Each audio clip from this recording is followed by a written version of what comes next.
Hello my friends, my name is Kenan and today we'll talk about web scraping using Python. And we will do web scraping or web crawling on Wikipedia's websites. We'll try to get information from Wikipedia.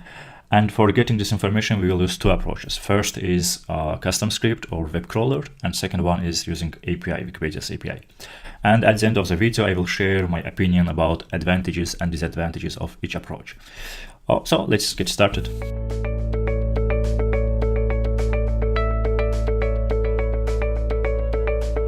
So our first approach is a web crawler or custom script, and the process itself, it's called web scraping, and there are a lot of names for web scraping. People call it web crawling, web scraping, data harvesting, or web harvesting, or just extracting data from website. And the application or code or software, a piece of software which is doing web scraping is called web crawler or just bot. And probably one of the most popular bots is Googlebot. It's a Google's tool for getting information about websites and indexing them. So our case, our Python code will be very simple. It will be very simple Python code. And we will use two additional libraries. First one is a request, and second one is Beautiful Soap 4. So let's check our code. So as you can see, we first import our packages, our libraries. And then using request package, it's used for getting information from websites. So you can input your URL or address of the web page, website. In our case, it's page for Python programming language. So we make a call, we get a response. And here I do a very basic check. I check that it is none or not. So you can also check by status code and etc. And once I have successful request or not none response, I am doing parsing. For parsing, I use Beautiful Soap. It's another Python package, another Python library.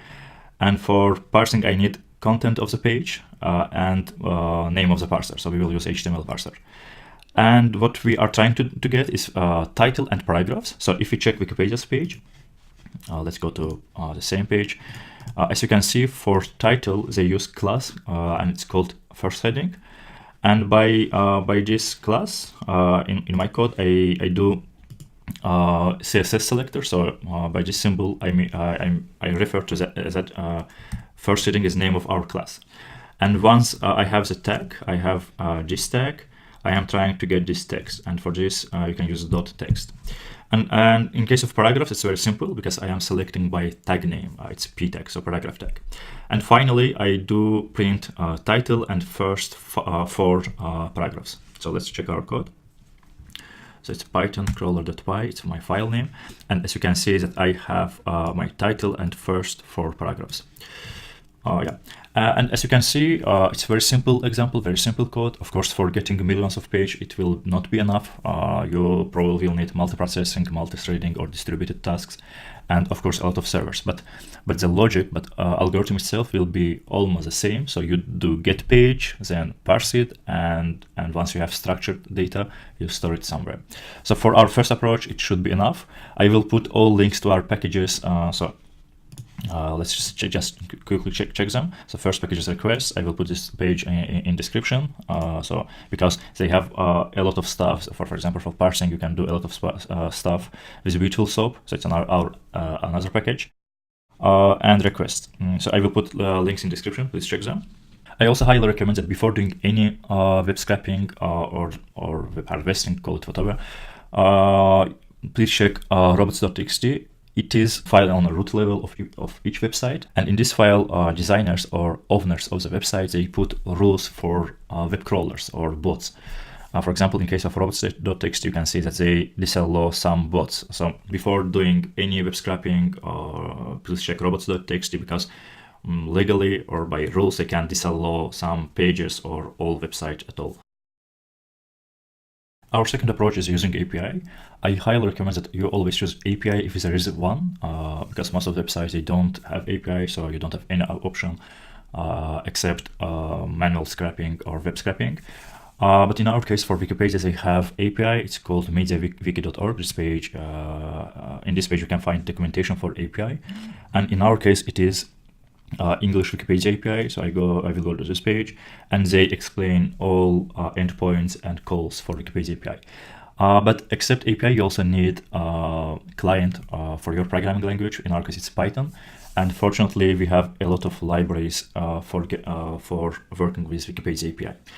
And if you don't know, for example, use Go or any other language, by going to GitHub, you can easily search for Wikipedia API and specify your language, and you will see all existing packages, all existing libraries for Wikipedia API. As I said, in our case, we have API, we have client package, and I will use Wikipedia -API because it's well supported. It's updated 4 days ago. By now, yeah, let's update. Yeah, it's 4 days ago, and it does what I want. And if you check the code of the source code, it's quite simple. We will just need to import a package, then initialize English version of Wikipedia, and then try to get our page. And finally, of course, I am printing summary. So if you go back to, it will print summary of the page. As you can see, it's quite simple, quite short code. It's only 4 lines of code, including print. And also they have a lot of additional stuff. So you can do a lot of, you can get much more information from about a Wikipedia page. So now when you know how to get information from the website, let's talk about advantages and disadvantages.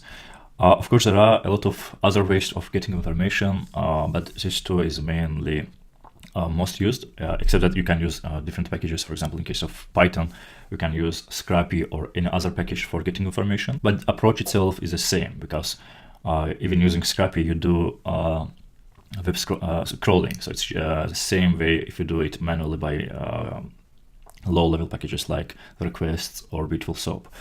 So now advantages. Let's start with API. When you use API, it's official way of getting information, and it's always highly recommended, because when you do scrapping, you have to do parsing and structuring data. But when you use API, most of the time you get already structured and formatted, so you don't need to do additional steps, at least for cleaning data and etc. So second advantage is when you use API, most of the time website or website owners, they are responsible for keeping it updated. So when you do manual parsing, you have to keep it updated. But in case of API, they update, if they have new functionality, they will most probably include this in API, and you can just use it. Of course, you need to update your code, but you don't need to update your parsing logic or etc. most of the time.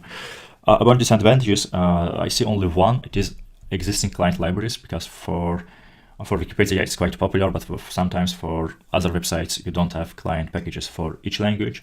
But I see it's a good opportunity for you, because you can, if you use, for example, Go, and you don't have a package, for example, client package, you can develop your own package and make it open source. So it's an opportunity, but yeah, still it is one of the disadvantages, because you rely on these third-party packages. In case of custom crawler or manual scripts, I see advantage that you can put unique or general web scraping tool or application, and you can get information from any websites, but you will have to make them quite general, because each website, they have different logic, different structure, different UI structure, so you need to have different parsers. But this logic itself, it's the same. You make call, you get data, and then parse it and store it. So in terms of flow, you can make unique parsers or platform or framework for parsing like Scrappy, and that's it. So you don't rely on third-party packages. So advantages: you can do any website, and it is a unique approach. About disadvantages, most of the time websites, they disallow you from scrapping, so you cannot legally, let's call it legally, you cannot legally get information from website, because it's disallowed in robots.txt. So they don't want you to get this information. Another disadvantage is you rely on website structure, because you do parsing, and if they update their front-end code, you will need to update your parsing logic most of the time. You can do mapping, you can make it dynamic, but still you will need to update it. And third disadvantage is about performance, because when you do scrapping, you have at least one more additional step, which is parsing, which is additional performance item. So you need to spend, by you, application, your code need to do additional step for getting final result. So I see it as another disadvantage. So that's it for now. I would like to ask you two questions. First, what you prefer when you get information from website? You do scraping or use API, or you first build API and then do scraping? So what's your approach for getting information? And also what language you use for data mining, web scraping, and etc. Thanks for watching and see you in the next video. Bye.